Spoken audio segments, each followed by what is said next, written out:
I'm sad and angry. I always wanted Britain to be part of a European dream.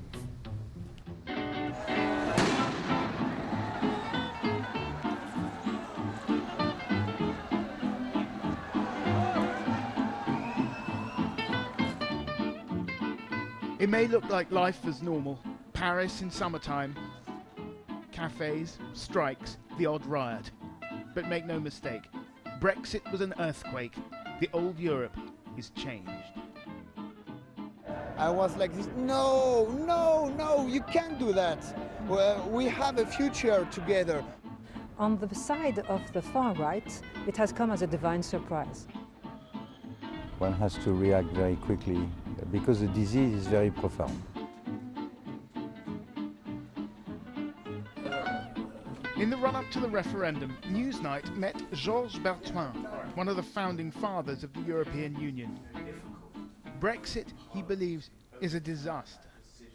The results for Britain are extremely complex and dangerous, difficult to manage. But the results in Britain is not only a domestic issue, I will not intervene, but that concerns us too. Monsieur Bertoin played a prominent role in shepherding Britain into the common market. And so, for him, it's personal. We consider Britain as an exceptional country.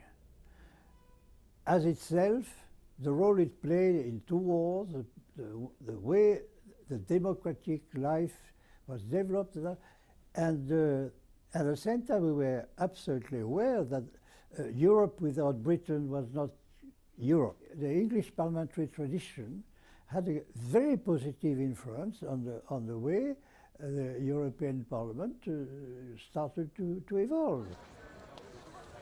Today in France, an unpopular centre-left government is trying to force through reforms to the Labour Code. It's not going well. Well, the French, of course, are no strangers to this kind of Labour protest, but it does feel now that there's a flight from the centre to the left and to the right.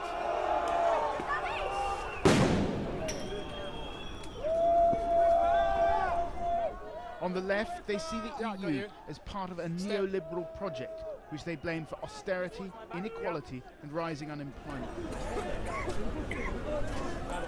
And yet even here, some are dismayed by Brexit.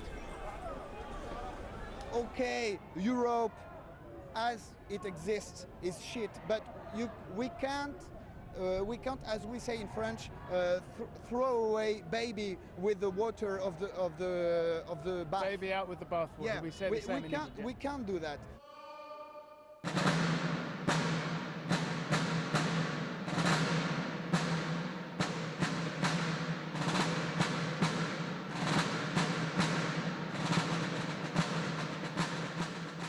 In France, discontent with the political establishment is rising.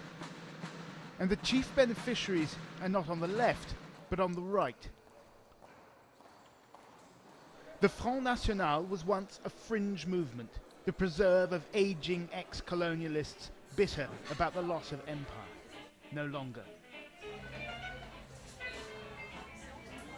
Like the left, young FN supporters rail against globalization. But for them, Brexit is a cause for celebration. Les Britanniques ont ouvert la porte et on espère qu'ils vont la maintenir ouverte pour nous et pour tous les autres peuples d'Europe. Il y a un message fort, historique je pense aussi, parce que depuis il n'y avait eu aucun événement aussi important depuis la chute du mur, donc c'est quelque chose de très galvanisant. Mur de Berlin. Oui. Effectivement, dans chaque pays européen, il y a le parti patriote, souverainiste, anti-mondialiste qui monte. On n'est pas forcément d'accord avec tout, hein. Je vais vous le dire tout de suite, on n'est pas d'accord avec tout ce que dit Podemos. On a été très déçus par ce qui s'est passé en Grèce, parce que Tsipras a trahi son peuple. On est intéressé par ce que fait l'UKIP, on est intéressé par ce que fait la Ligue du Nord, ce que fait l'Alternative für Deutschland. Polls suggest the Front National could win the presidency next year. The polls also show a rise in Eurosceptic sentiment. And the Front National leader, Marine Le Pen, has promised a referendum on Frexit. It's the same cocktail than for the Brexit, in a way. It's anti-immigrant feeling, because it's an open door to immigration, refugees and possibly terrorism, so the second issue is insecurity, law and order. And the third dimension is anti-elites, the idea that the people who govern us, they're so far away, they don't understand us, the little people, and they're corrupt. And here is a curious paradox. In a country with a proud democratic tradition, many people feel disenfranchised.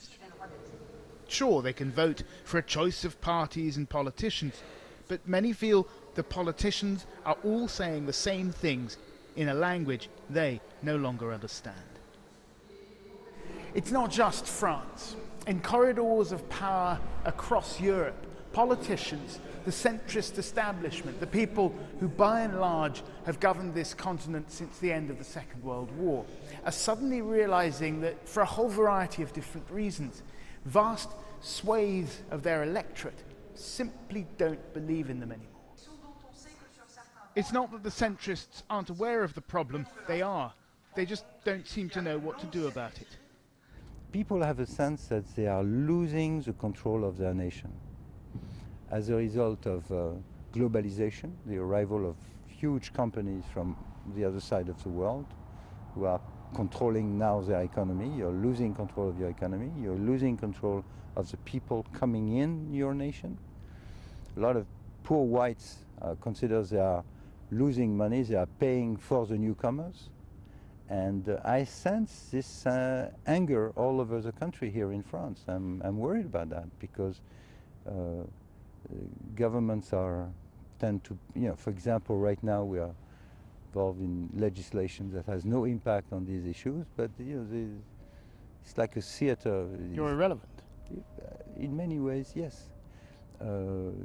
Because of lack of courage, essentially. Britain used to rule the world. Europe used to rule the world. That's finished. Europe is in the grip of a malaise. For some, Brexit presents an opportunity for renewal. For others, it is a dangerous gamble. I'm angry because we are putting our respective security in danger and democracy in danger. In spite of the economic and social division in Europe,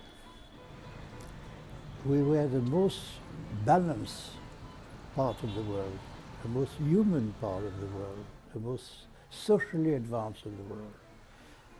That could be jeopardized.